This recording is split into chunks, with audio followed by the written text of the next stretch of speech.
there, welcome back to Sports Night. It's our pleasure now to welcome in, I think, a friend of the show, all-around good guy. He's going to be a Pro Bowl fullback. He's Ovie Mughelli, and he joins us from the Atlanta Falcons here on Sports Night. Ovie, good to see you. Hey, good to be here. I'm just glad, as we said during the break, you're casual. This is good, and, it's just the boys hanging around talking. I mean, I thought that you guys were, real stuffy and high class. No. Before I got to actually meet you. Yeah. Real, that goes away quick. Real down-to-earth beer-drinking guys or wine-drinking. Well, yeah, I'll have to think about that one. All I do know is you guys have one preseason game left with the Baltimore Ravens, the fourth one. So maybe you'll just get a series and then it's on to the regular season. But you said enough's enough with the 4 preseason games. The preseason is great. I love it. I understand the whole process about trying to figure out the rookies and get your team together in preparation. But we play this game for a regular season, for Sundays and Monday Night Football, and that's why I can't wait to start.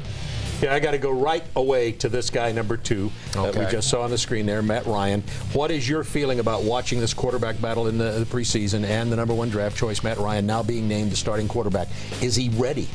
It's been exciting, but we're not going to be able to tell if he's ready until he gets out there, on Sunday for a regular season game. But so far, it looks like he's ready. He's impressed the coaches. He's impressed the players. I think that's what's most important. In the huddle, during the preseason game matches, he takes control. He looks everybody in the eye, and he lets you know that I'm in charge, I'm running the show, and you guys want to get on board. We're about to go, get first downs and score points. And so I love him. He's not cocky, but he's a confident young man. So from what you're saying, it sounds like you got the confidence and the respect in him. Does that sound right? Every day in practice, when he makes hard throws, when he moves around the pocket and he, threads the needle, he impresses the vets, impresses the coaches, a little bit more. And it's been working because we believe in him. We believe that he can do the right thing.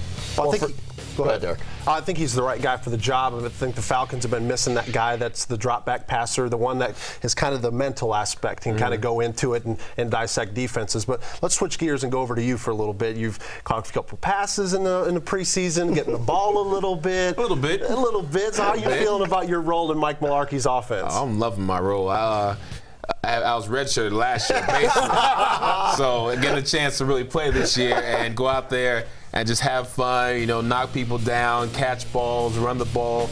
It's fun. Football has become fun again for me, and I think that if the coach lets me have a bigger role in this offense, you just might get a little more yards. Well, and that's my feeling. I think the exciting thing here, Ove, is the fact that not only you, but we see with Michael Turner and we see with Jarius Norwood. And to be honest, I think the backups have looked good. Jason Snelling, Thomas Brown. There's a nice group that you have there. And I know you love blocking and opening up holes for those guys, but it's kind of you can mix and match and play with some of these different parts. I love Jason Snelling and our rookie tailback. Thomas Brown, Jason Snelling, when they go in the third or fourth quarter, even defensive guys say they stand up and they want to watch to see what they're going to do because they don't go down. Jason is, he's not a big guy, but he runs like he's 250, 260 pounds. He doesn't go down. So it's what about watching. Turner and Norwood? What about those two guys? What kind of separates them, and how is that combo going to work? That's thunder and lightning right there. Michael Turner, he's a big guy, but he still has speed. 4 carries, 116 yards a couple games ago. And Jarius, you can't catch him. I think he could be in the Olympics right now. I've been running with those track guys. He's fast. Talk a little bit about how that backfield's going to work in terms of rotation, because as Matthew just said, you got a lot of good players back there. A lot of good players. What kind of rotation is developing particularly with Michael Turner and Jarius Norwood? That's up to the coaches. I can't do. Well, how are they doing it so far? Why are you yelling at Ovie? So far, it's been Mike first, second down, Jarius third down, 2-minute. Jarius steps in, but I think they're both interchangeable. It just depends on which plays they excel at, and who's going to get us the best chance of first down. That was politically astute. Over here. Stop yelling at him. No, it was politically astute, and he gave us a good, solid, honest answer. Thank you, Ovie. No problem. No, I agree. I think Jarius Norwood is so talented, and unfortunately, if he was probably 20 pounds heavier, he'd probably be every down back in this league. Don't you agree? Let's talk about some of the wide receivers. Roddy White coming off a great year last year. Having some other guys, Michael Jenkins still in the mix. We'll see whether or not Brian Finneran works out in the equation. Some definite development and some good things there on that end. Our receivers used to be something where people used to say, the Falcons wide receivers, they drop balls. Falcons wide receivers, they play volleyball, tip it up, and we get interceptions. We used to have a bad light with our receivers, but they're stepping up this year. Roddy made leaps and bounds last year, and this year the whole wide receiver, all the wide receivers are doing better, from Jenk to Roddy to even Finn. Harry Douglas, another young guy, I think, on this team. And it's, again, we talk about mixing and matching some of those parts. I think it's exciting in the fact that you have that number 1 guy, and Roddy's established that. Laurent Robinson, Michael Jenkins, maybe the number 2 guys. And all this kind of hinges on what you and the offensive line can do. But we were talking before the show, this offense has a chance to be maybe surprising and pretty good and put up points. No, it's been fun. Even in the preseason, watching what we can do against starting teams' defenses. And we've run the ball, we've moved the ball. We got to get better as far as red zone and finishing with touchdowns rather than field goals. But it's encouraging. If we don't beat ourselves, what we can do.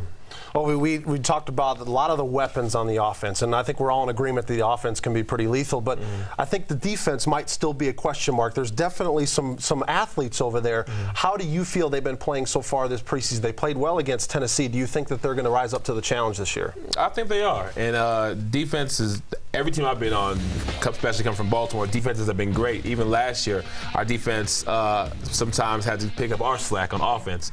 I think it's going to be no different this year with D'Angelo Hall gone, guys like, Brent Grimes and Chris Houston have played outstanding.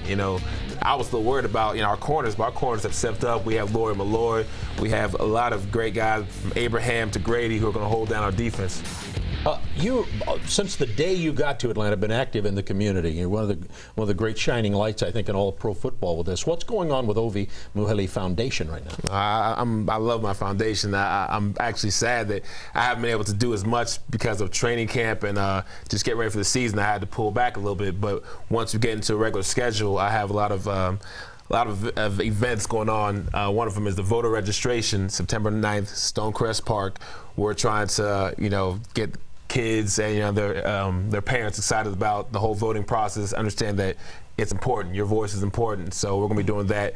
And also we're going to start a mentorship program that works where we get business people, doctors, lawyers, whatever you do, and try to expose them to what us as athletes get exposed to all the time, different professions, ways to do something besides football. So we want to give these kids the same opportunity. So we're having a call to anybody who wants to help with the mentorship program, and go to my website, OvieMughelli34.com, leave a comment, information, and we'll love to have your help. And we can't let you leave without talking about the football factory that is your alma mater, Wake Forest. Your Demon Deacons are, they're a perennial top 10 team now. And people don't know this, but Ovie's the guy who really put them on the map there. So I helped. Yeah, you did. You did in some respect. They start with Baylor this Thursday, and then from there, I'm assuming you think undefeated season, and then it's on to the national championship. I mean, Wake Forest Demon Deacons has been one of the most underrated schools. That's been like the story of my life. Every school I go to, from a small private high school to Wake Forest, we get underrated. Myself, we are the underdogs, and I love when the underdogs rise to the top and show people that I don't care what you think about me. We know, or I know that I'm the best, and we're going to come out there and beat you at whatever we do. I think Wake Forest can do that this year. Hey, who pays more, Derek, Minnesota or Wake Forest? Definitely Wake Forest. Wake does. ACC school, Big Ten doesn't. Absolutely. Well, just find it this way: Escalade or just a pickup truck? Nah. Escalade. See, I got the Kia. I told you. Hey, Ovie. Good stuff. He got a snow always. ski. Hey, this guy always has it done. Hey, good stuff, Ovie. Thank you very much. I appreciate it. There's Ovie Mughelli, the fullback to the stars from the Atlanta Falcons. We will take a timeout. When we return, D-Rack goes one-on-one with BK. Brian Katrick talk about the world of golf next on Sports Night.